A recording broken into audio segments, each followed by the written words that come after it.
Hi, good evening everyone. So this week we are going to change our trajectory from immunomodulators. For the past many weeks we have been discussing immunosuppressives and immunomodulators in the form of non-steroidal immunosuppressive drugs like methotrexate, azathioprine, cyclosporin, etc.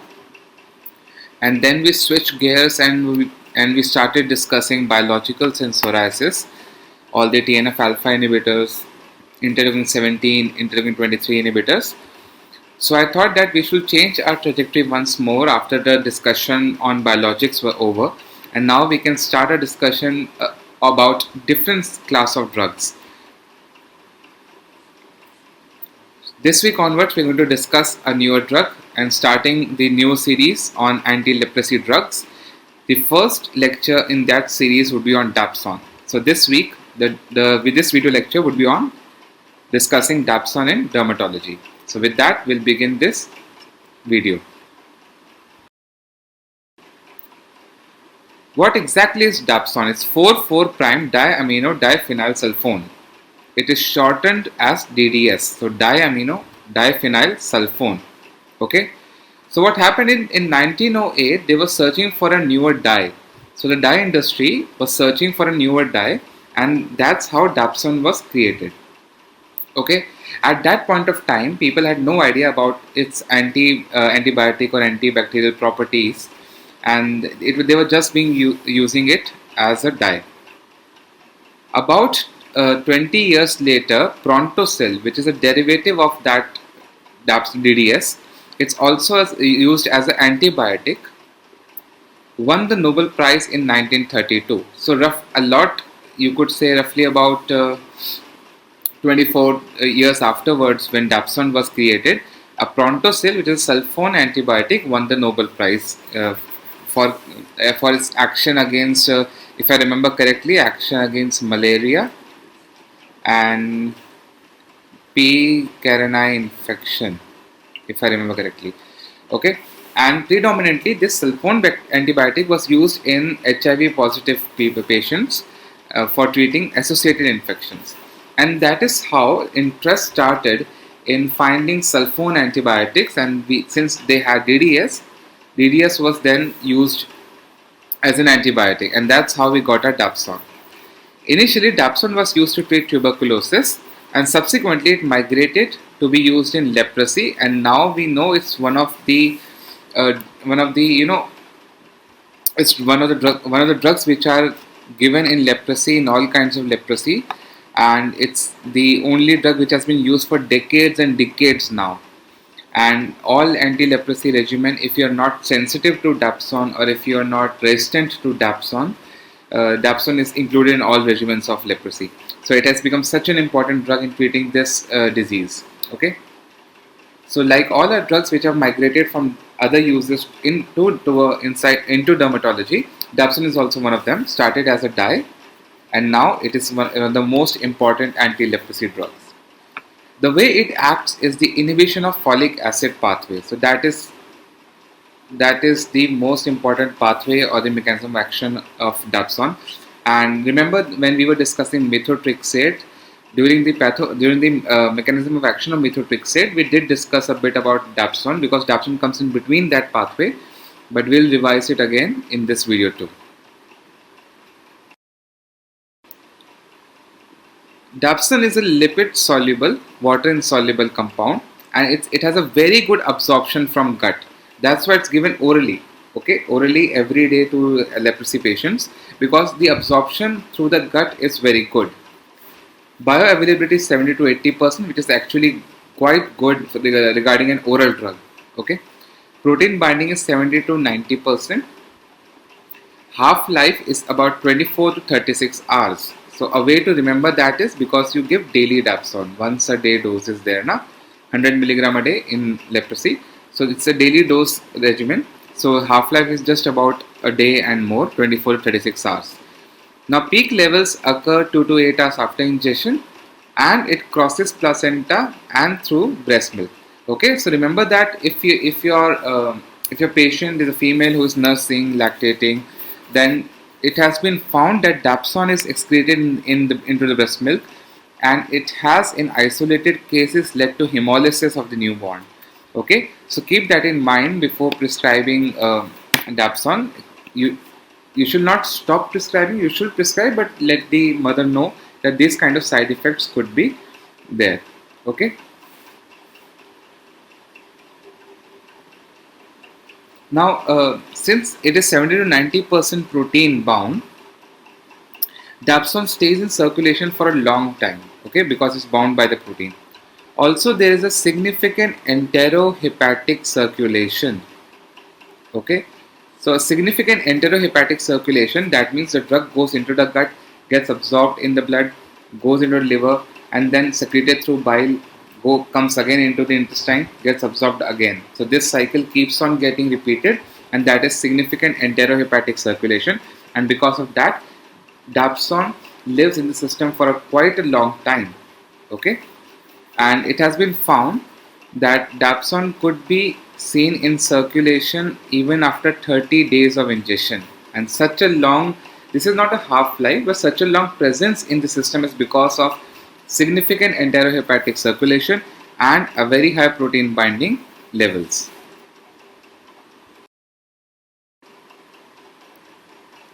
Now let me tell you about how Dapsone is metabolized. There are two major pathways through which Dapsone is metabolized. Number one is by the N-acetyl transferase enzyme. Now what N-acetyl transferase does is convert Dapsone to monoacetyl Dapsone. This is written as MADDS, MADS. Okay. So monoacetyl Dapsone is formed by the action of N-acetyl transferase, which goes glucourinidation. This is one of the words that I am not able to pronounce clearly.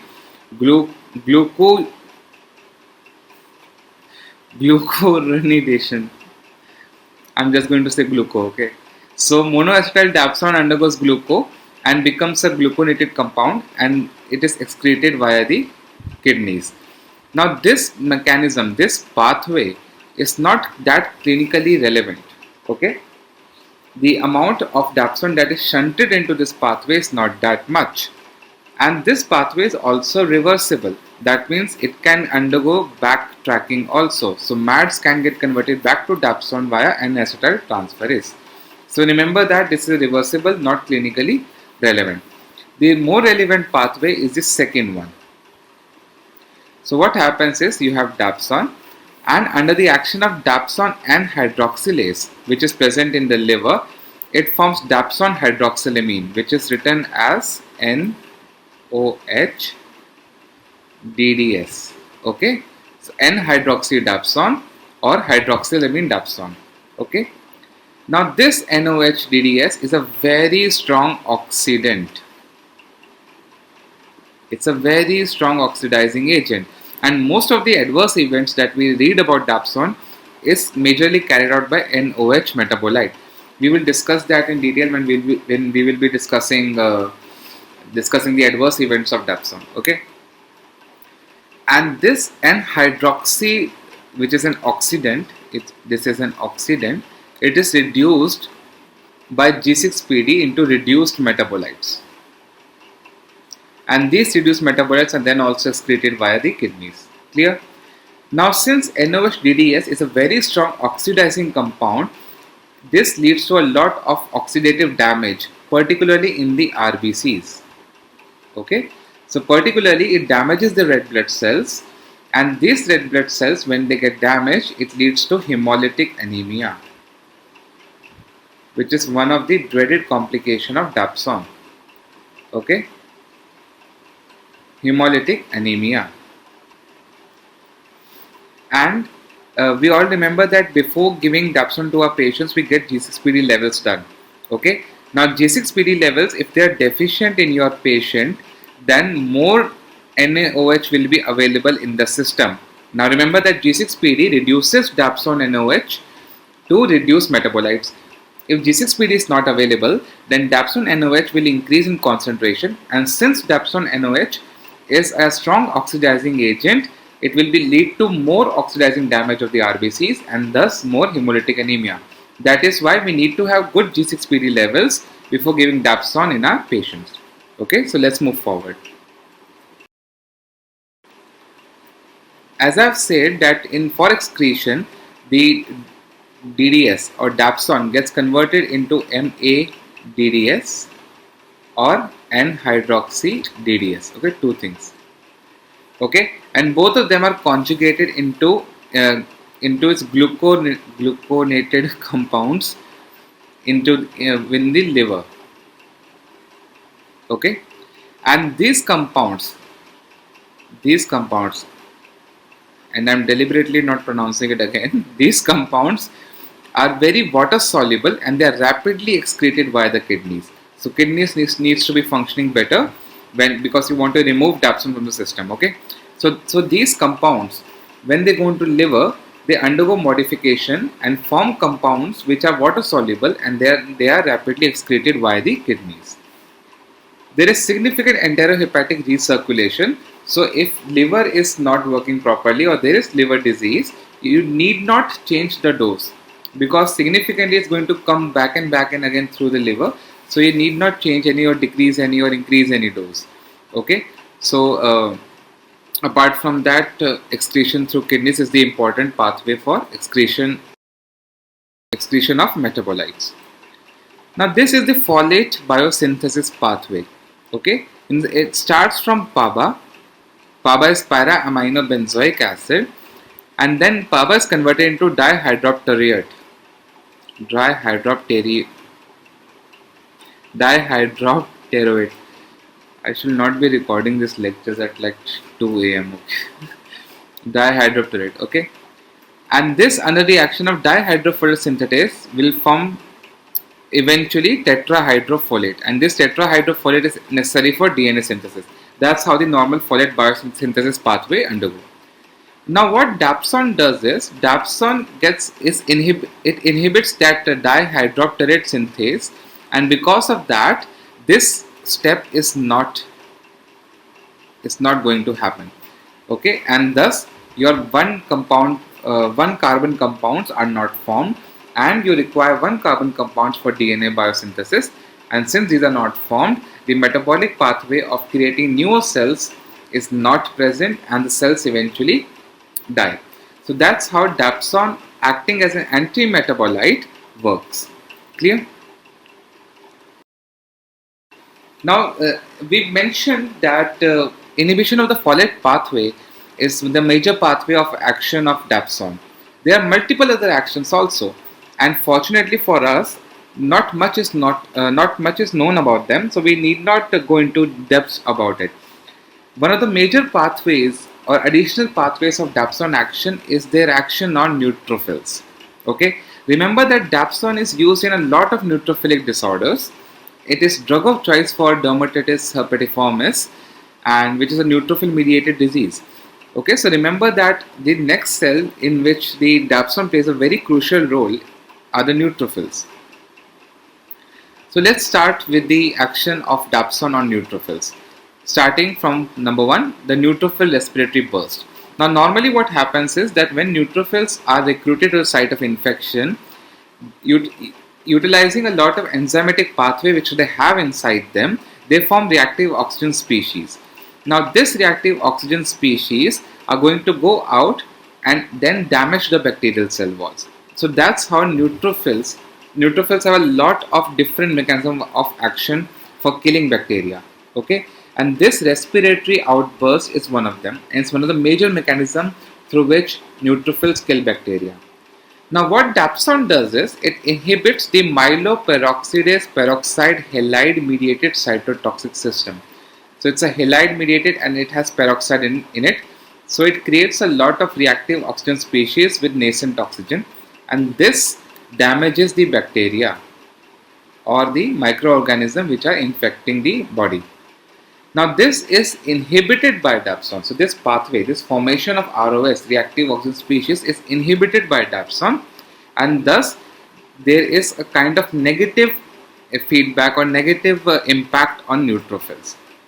Dapsone also decreases H2O2, hydrogen peroxide, and hydroxyl radical levels, and thus more inhibition of ROS is there.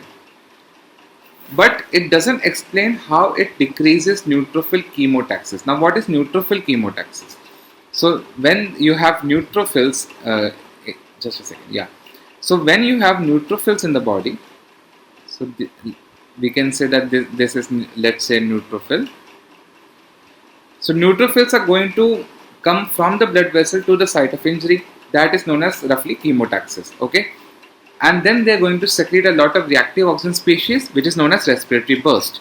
Now we have discussed 2 points: how dapsone inhibits the respiratory burst, but we don't know how it inhibits chemotaxis.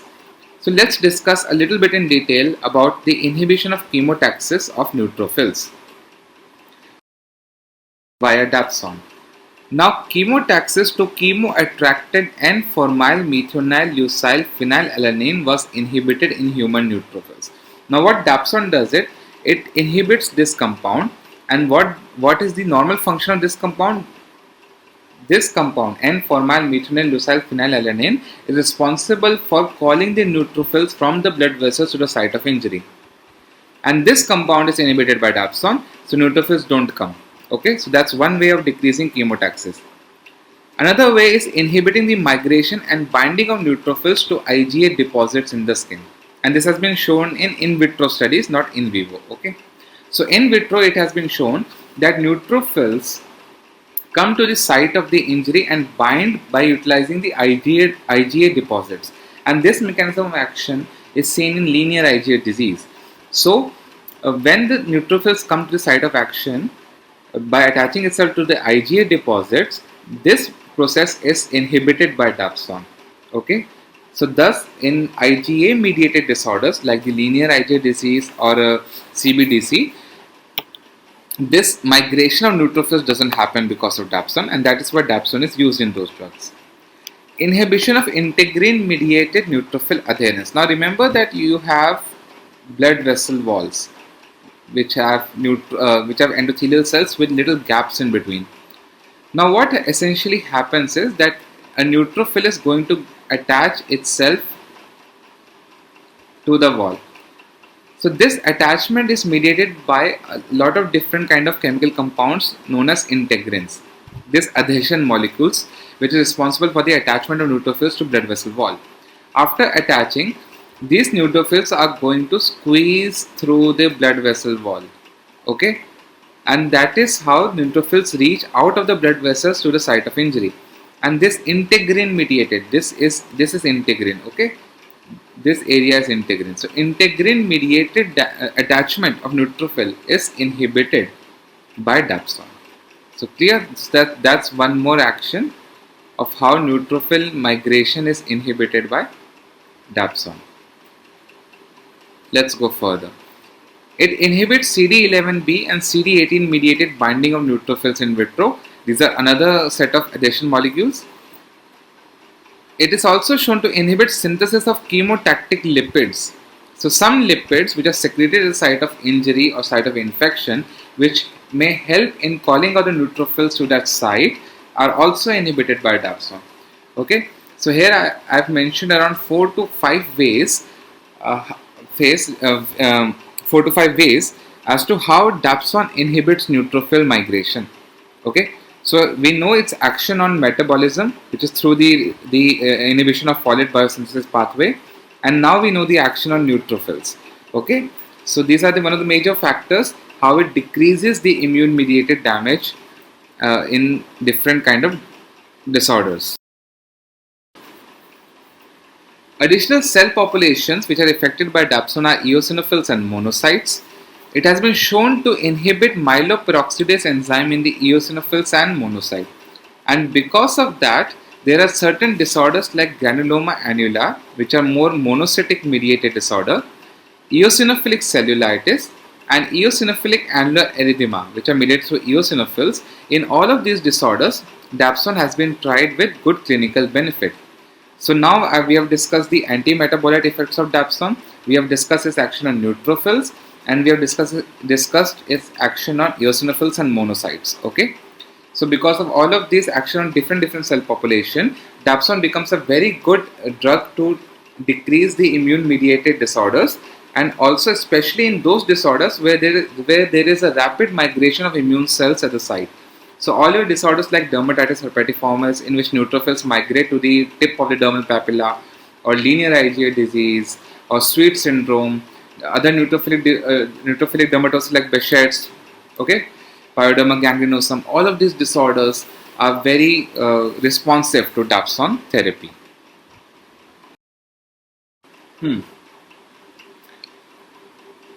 Now let's discuss the action of Dapsone metabolites. So in the previous slides we have discussed how Dapsone acts. Okay, and previous to those slides we have discussed that Dapsone gets converted into MADS and DDS-NOH by the action of different enzymes. Now these metabolites, MADS and DDS-NOH, have their intrinsic anti-inflammatory properties of their own. That means Dapsone is anti-inflammatory. The metabolites of Dapsone are also anti-inflammatory. Okay. Now DDS-NOH is significantly more effective than Dapsone. In various studies, NOH-DDS has found to be more effective than Dapsone, which is the parent compound, and the other metabolite MADS in suppression of HETE generation. Now what are HETE? They are different leukotrienes, and leukotrienes have different kind of you could say immunogenic actions. They're responsible for migration of various immune cells. They're responsible for generation of other chemotactic agents, increasing inflammation of the site. So DDS-NOH was found to be more effective in suppressing this kind of immune generating molecules. DDS-NOH causes significant and dose dependent inhibition of oxidative burst. So it causes significant and dose dependent. That means the more NOH is present, the more inhibition of oxidative burst happens. Okay. So what essentially we are trying to say through this slide is that Dapsone is anti-inflammatory. It gets converted into two compounds, MADS in the liver, which is the minor pathway, minor reversible pathway, and NOH DDS. Okay, or DDS-NOH, whatever. And DDS-NOH is much more anti-inflammatory as compared to Dapsone. Much more anti-inflammatory as compared to Dapsone. Okay, and various other studies have shown that MADS has good anti-inflammatory activity, but that activity is found to be clinically not that significant. Okay, they were not statistically significant, but there have been topical formulation of different compounds, because see, we all know that we have topical Dapsone. It is one drug of choice for acne. Now topical Dapsone is there, then you have topical MADS and topical NOH DDS, and topical formulation of all of these three compounds have been shown to reduce significantly the erythema caused by ultraviolet B. So there was a study done in which UVB radiation was given to the patient, and the resulting erythema, which is more because of an inflammatory influx of immune cells, that got significantly reduced by using the topical formulation of these three drugs. That means they are anti-inflammatory. Whether that anti-inflammatory action is clinically significant remains to be seen. But we do know, from a pharmacological point of view, that Dapsone and its two metabolites, MADS and DDS-NOH, are all anti-inflammatory. Clear? Let's move forward. Now, uses of Dapsone. We all know Dapsone from its use in leprosy. Okay, and this drug of choice for leprosy. I will not be discussing the use of Dapsone in leprosy in this lecture, because in this lecture we are just going to learn a bit about Dapsone as a drug, not as a treatment for leprosy. If you really want to know Dapsone in the light of leprosy, I would request you to read the WHO guidelines for treatment of leprosy, and that guideline is so big that maybe it requires you could say a video of its own. So maybe when I'm done with anti-leprosy drugs, I can do one video on WHO guidelines of treatment of leprosy. For now, just remember that leprosy is one of the FDA approved indication for Dapsone. Other FDA approved indications are acne vulgaris, where topical Dapsone has found to be significantly good: dermatitis, herpetiformis, and leprosy. Now these are the 3 FDA approved indications, and it's a very good viva question to ask what are the other indications of Dapsone or other dermatoses where Dapsone can be used. Okay. Now other disorders like linear IgA disease or chronic bullous dermatosis of childhood, bullous eruption of SLE, erythema elevatum diutinum, autoimmune bullous dermatosis like bullous pemphigoid, even pemphigus, cicatricial, subcorneal pustular dermatosis. Remember that this also has a lot of neutrophils. So neutrophil migration is inhibited by Dapsone. Vasculitis like leukocytoclastic vasculitis, urticarial vasculitis, neutrophilic dermatosis. As I said that it inhibits the migration of neutrophils. So Sweet syndrome, pyoderma gangrenosum, Behçet's disease. Other dermatoses like granuloma annulare we have discussed, granuloma facial, rosacea, paniculitis, pustular psoriasis, where the neutrophil migration is such extreme, Dapsone works wonderfully. Okay, so you need not remember the individual disorders. Just remember the heading: other dermatoses, autoimmune bullous dermatosis, vasculitis, neutrophilic dermatosis, and FDA approved indication. If you just remember the headings, you can easily write 10, around 5 to 10, easily 8 to 10 uses of Dapsone. Clear? Now, as I said, I will not be discussing the use of Dapsone in leprosy per se. It requires a separate video altogether. We'll discuss the action of Dapsone in dermatitis herpetiformis. Now, it is the drug of choice for dermatitis herpetiformis. I remember that our faculties used to say that DH melts away with Dapsone. The moment you start Dapsone, all the lesions starts improving. And I've personally given it to patients of dermatitis herpetiformis with significant resolution within a week.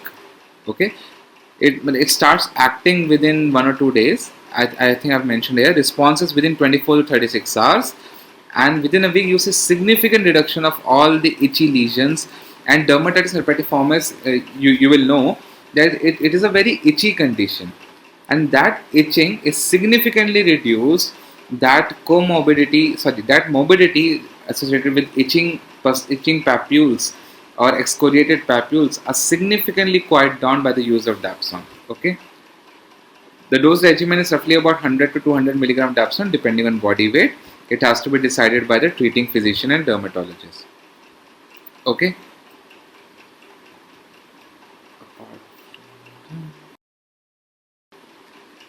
Other uses in which Dapsone has been utilized is LIGA, which is linear IgA dermatosis or chronic bullous disease of childhood. With and without steroid, it has been shown to be significantly effective. A best way to treat LIGA or CBDC is you start weight appropriated steroids or inflammatory activity appropriate steroids, and quiet the disease down rapidly, and then evaluate if Dapsone can be used safely in that patient and give Dapsone for maintenance. Okay. The bullous form of SLE, erythema elevatum diutinum, which is also a firmer form of vasculitis, bullous pemphigoid, cicatricial pemphigoid, leukocytoclastic vasculitis, urticarial vasculitis, frank urticaria, and other neutrophilic dermatosis. So 1, 2, 3, 4, 5, 6, 7, 8. Easily 10 uses are there on this slide. 10 uses which are not FDA approved, plus 3 uses of FDA approved indications like acne vulgaris, leprosy, and dermatitis herpetiformis. You can easily write 14-15 uses of Dapsone after this slide.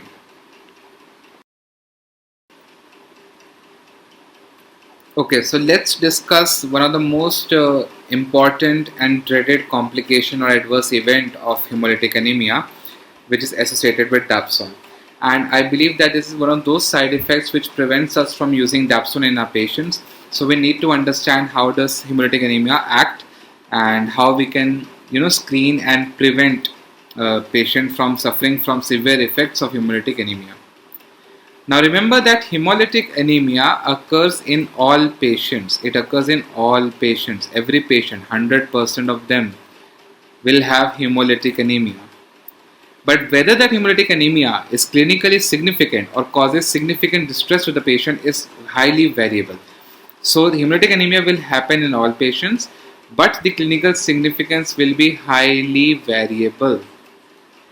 Hemolytic anemia can happen even with a single dose. Even a single dose can have significant hemolytic anemia. So it ranges from insignificant to severe. In severe cases, it can require blood transfusions even. Okay. The metabolite responsible for hemolytic anemia is DDS-NOH, which is N-hydroxyl dapsone. And remember that N-hydroxyl dapsone is a significant oxidant. It's a very potent oxidant. What happens is that RBCs can tolerate oxidative stress only via not only but predominantly via reduced glutathione. Okay, now reduced glutathione is formed through HMP shunt, hexose monophosphate pathway, and also through glycolysis. And because the amount of the amount of reduced glutathione available inside the RBC will make sure that RBCs do not undergo oxidative stress. So when we give dapsone, the oxidant in the form of NOH dapsone increases. Okay, and if the oxidant increases, RBCs are able to handle only a certain amount by using their reduced glutathione. But if reduced glutathione is not available, the oxidant is going to increase in the RBC, leading to oxidative damage, and RBC membrane gets destroyed. And because of that, RBCs rupture, leading to hemolytic anemia. Okay. Now, newer RBCs have more G6PD. Older RBCs will have reduced G6PD activity. But why G6PD activity is necessary for reduced glutathione? Now, G6PD is one of the most important enzyme in glycolysis. Okay, it's the rate determining enzyme in glycolysis. This will ensure that glycolysis happens normally, which is one of the major pathway for energy production in RBCs. Now, when glycolysis happens, NADH is formed, and this H from NADH gets transferred to oxidized glutathione to form reduced glutathione.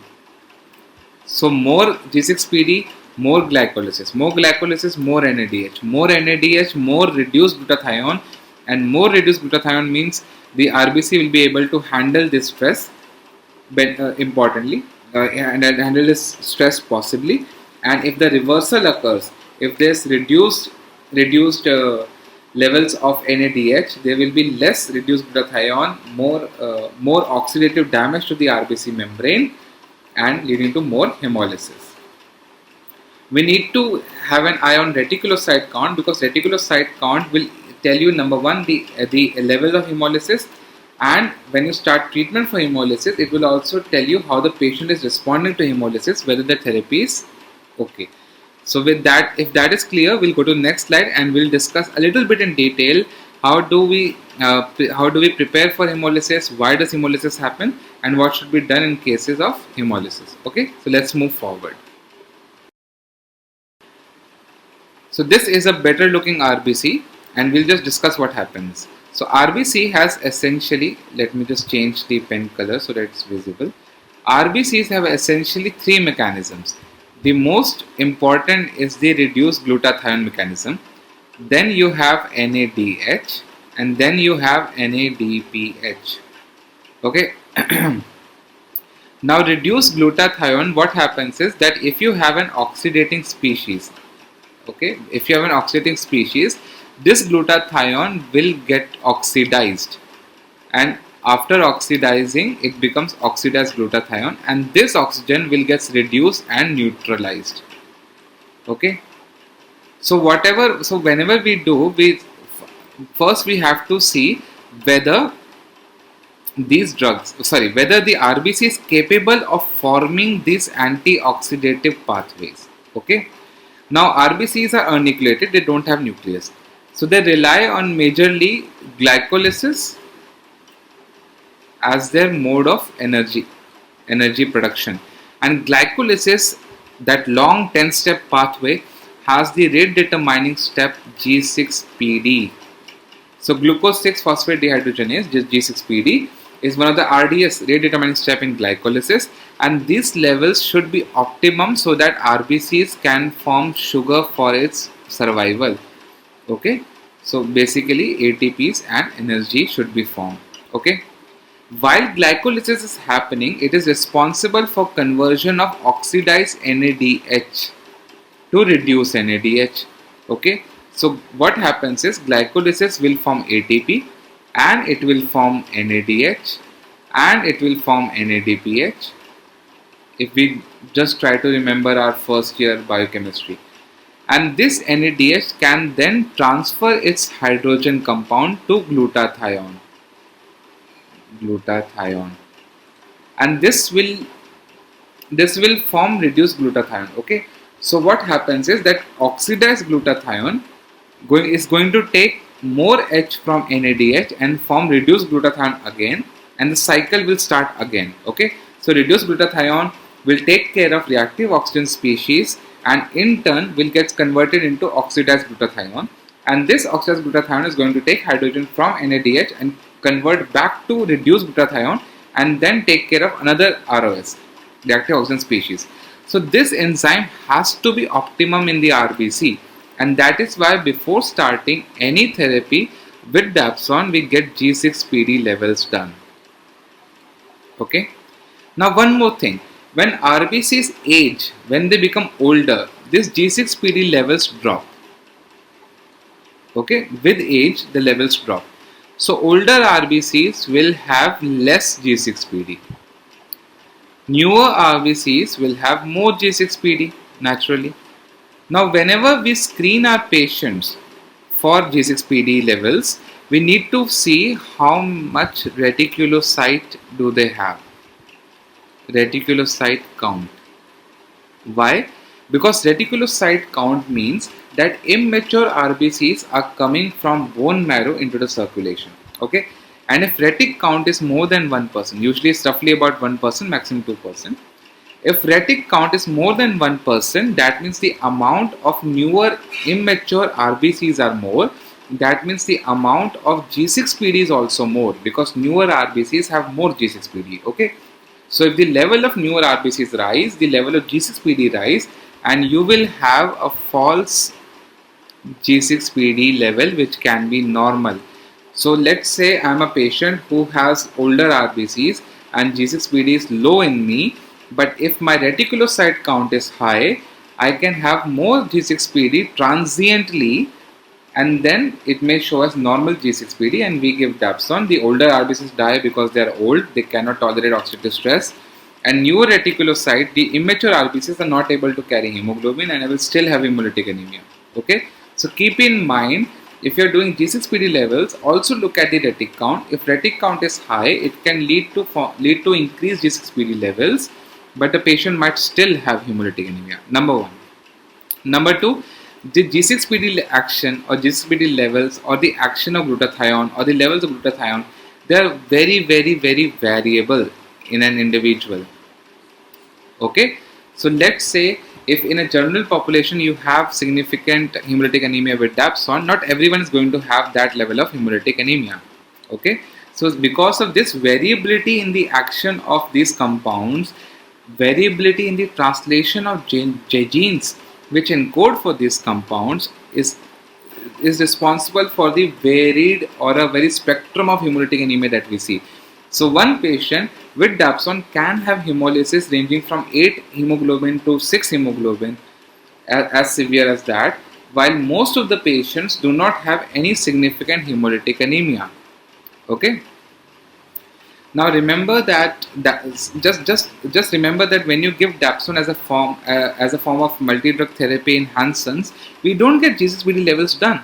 But in other disorders like Dermatitis, Herpetiformis, we do need to have a good G6PD.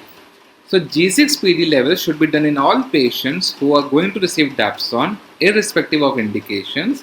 But remember that hemolysis is very variable, and we just have to keep monitoring the patient so that we know if there's a significant decrease in hemoglobin, whether the patient requires stopping Dapsone or as severe as requiring blood transfusions. Okay, so now we know a bit about hemolysis.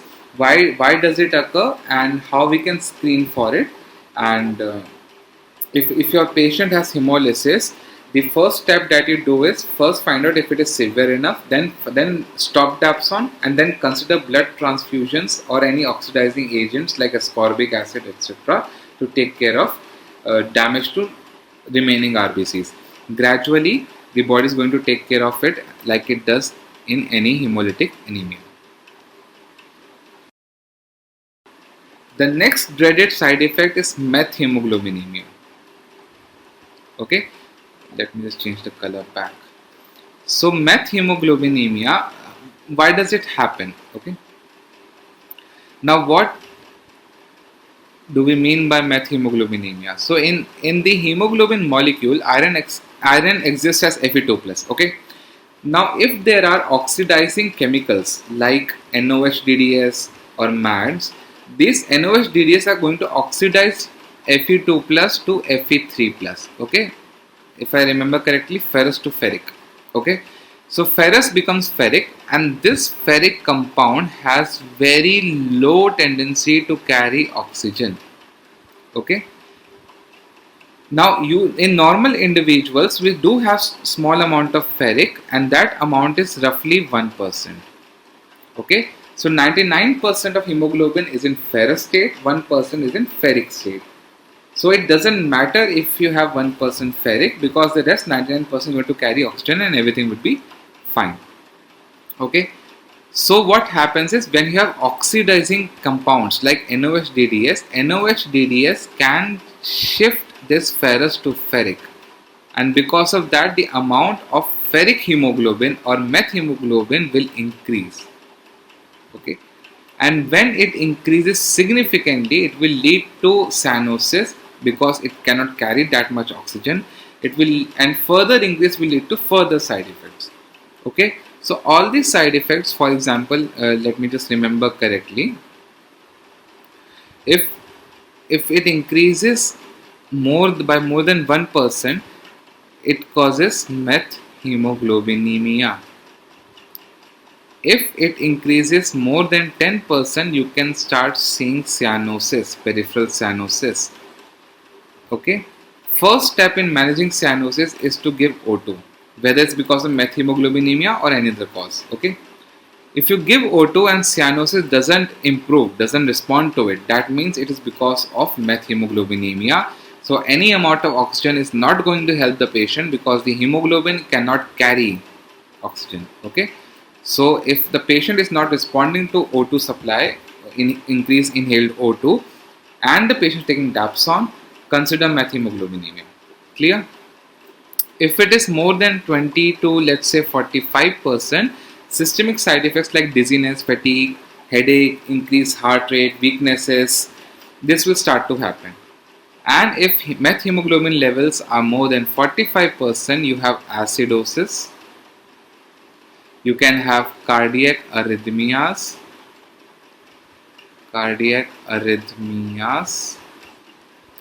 Okay, you can have severely as coma, and increasing levels can cause seizures. Let me just write it again. More than 45%. It can lead to seizures. It can even lead to death. So it's a fatal combination. Okay. Now this is a G6PD independent adverse event. That means even if G6PD is normal or the levels are high, it can still lead to methemoglobinemia. Okay, it is clinical significance highly variable, like the previous side effect of hemolytic anemia. It is highly variable. Now treatment. Remember that the first step of management of methemoglobinemia is to give increased supplemental oxygen.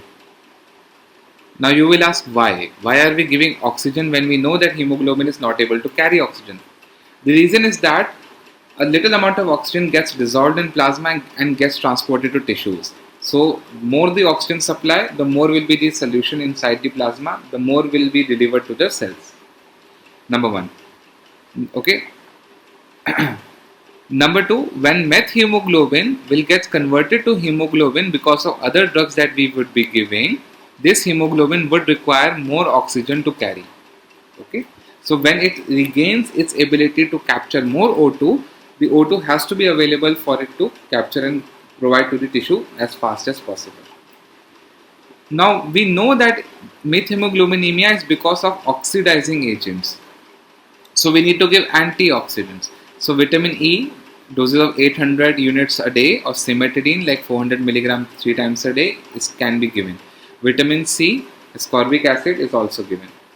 Plasma exchange. That's when methemoglobinemia is such severe that antioxidants will not be able to help alone.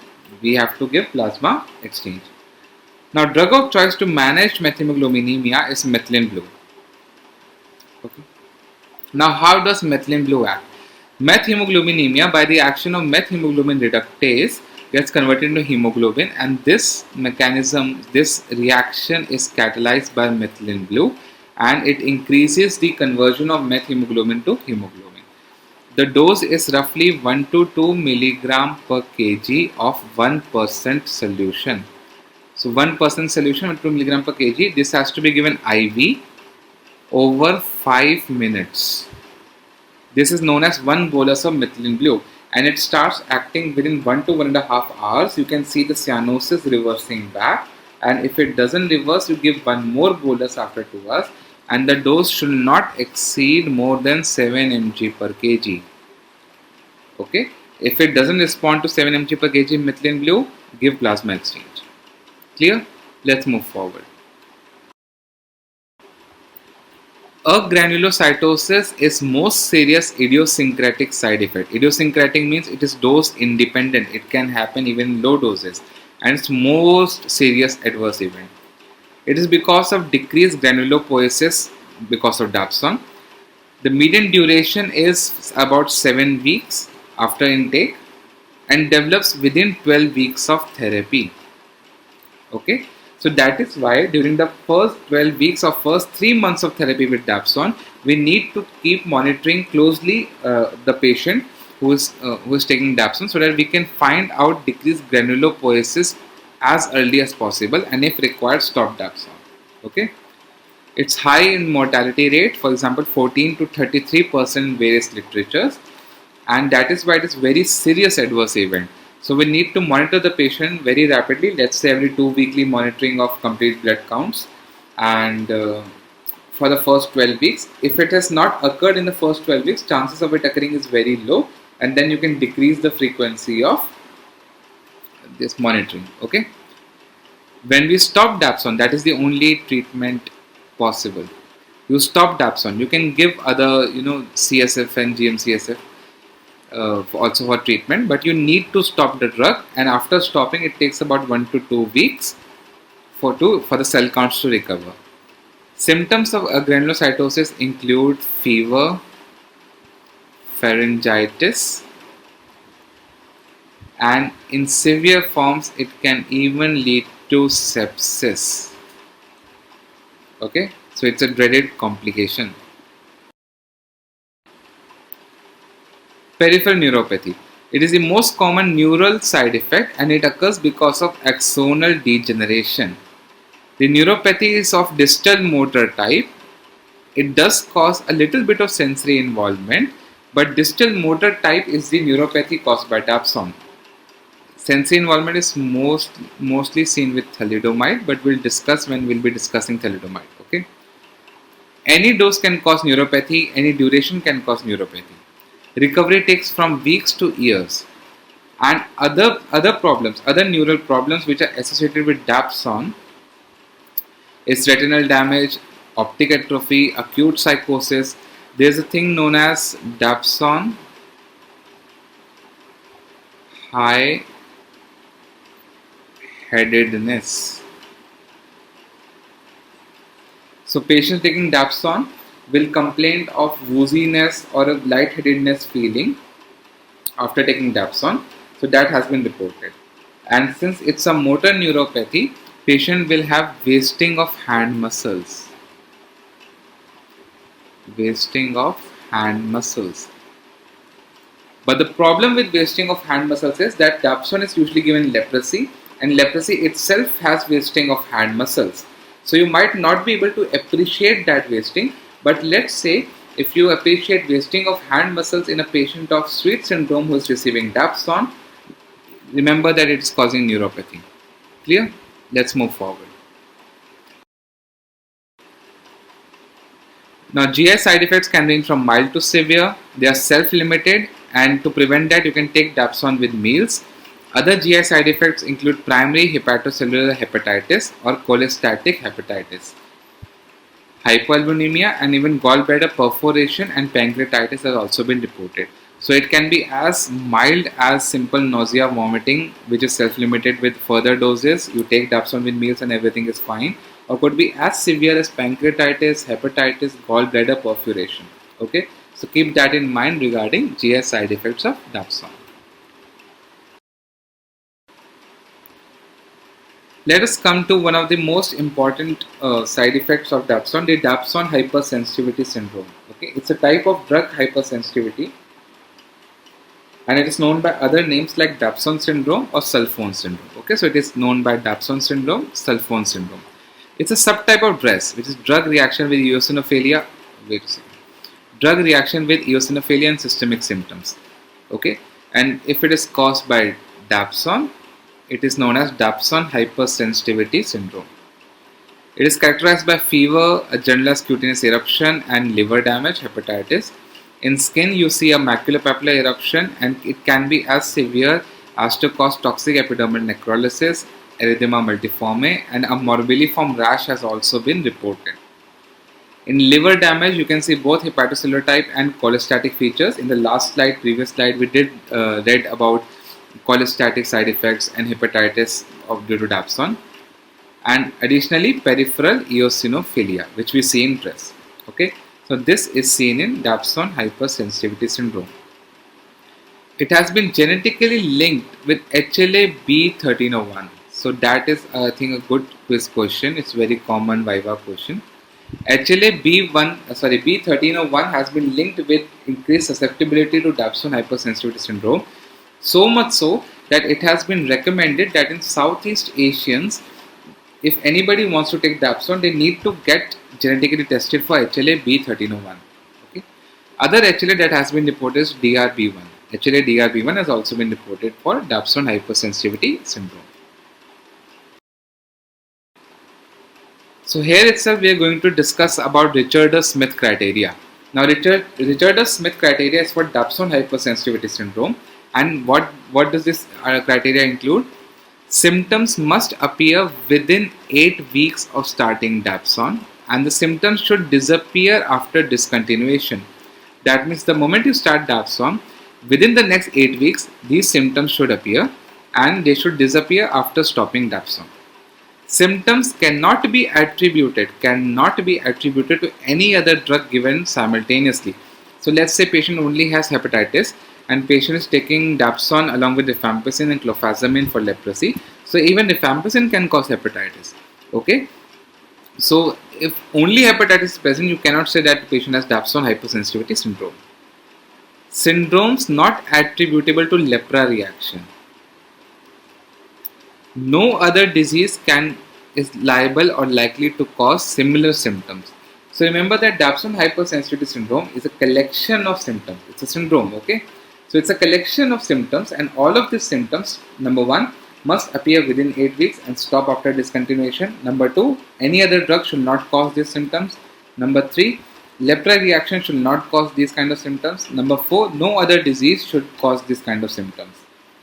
Plus, equal to or more than 2 of the following: fever, skin eruption, lymphadenopathy, liver pathology, which can be hepatocellular, cholestatic, jaundice, or any abnormal LFTs or transaminitis. Remember, okay?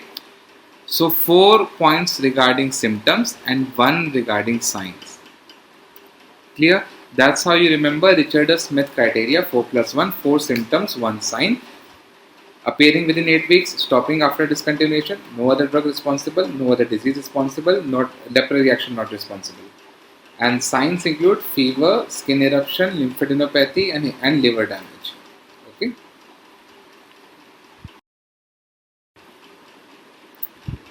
Contra-indications include hypersensitivity to Dapsone or components of formulation. There are no such box warnings as such. Other precautions are hematologic. For example, agranulocytosis. I've told you that it's one of the most dreaded idiosyncratic reaction.